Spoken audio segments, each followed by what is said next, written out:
সামনে ছিল ৬টি ম্যাচ, সময় ছিল মাস দেড়েক, কিন্তু প্যারিস সেই সময়কে থামিয়ে দিল। ইতিহাসকে আগেভাগে লিখে ফেলল তারা।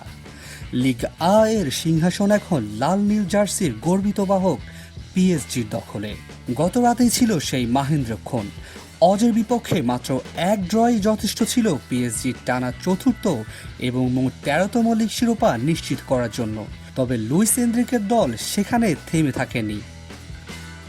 প্রতিপক্ষকে একের পর এক আক্রমণে নাস্তানাবুদ করে জয় ছিনিয়ে এনেছে ১-০ ব্যবধানে।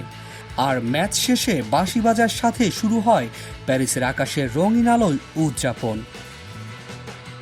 ৮১.২% বল দখল, ২০টি শট, পুরো ম্যাচে ছিল তাদের একচ্ছত্র আধিপত্য। যদিও প্রথমার্ধে গোলের দেখা মেলেনি, গঞ্জালো রামোস ও ভিতিনিয়া একাধিক সুযোগ নষ্ট করেন। তবে ম্যাচের ৫৫ মিনিটে কাভারাস্কারের দুর্দান্ত ক্রসে চোখ ধাঁধানো গোল করে নায়ক হয়ে ওঠেন দেজিরে দোয়ে। ২৮ ম্যাচ শেষে ২৩ জয় ও ৫ ড্রয়ে পিএসজির পয়েন্ট ৭৪। দ্বিতীয় স্থানে থাকা মোনাকোর সংগ্রহ মাত্র ৫১, তাও এক ম্যাচ কম খেলে। এই মৌসুমে এখনও অপরাজিত পিএসজি। শিরোপা নিশ্চিত হলেও আত্মতুষ্টি চান না লুইস এনরিকে। কোচের চোখে এখনও আরও বড় স্বপ্ন। এপ্রিলে শিরোপা জিতে যাওয়া আমাদের মৌসুমের ধারাবাহিকতাও উচ্চমানের প্রমাণ। তবে আমরা এখন ইতিহাস গড়তে চাই। লিগে অপরাজিত থেকে মৌসুম শেষ করতে পারলে সেটা হবে এক অনন্য অর্জন, যেটা আগে কেউ পারেনি।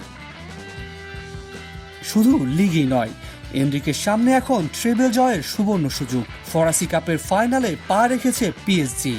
চ্যাম্পিয়ন্স লিগে ইতিমধ্যে বিদায় জানিয়েছে ফর্মে থাকা লিভারপুলকে, জায়গা নিয়েছে কোয়ার্টার ফাইনালে।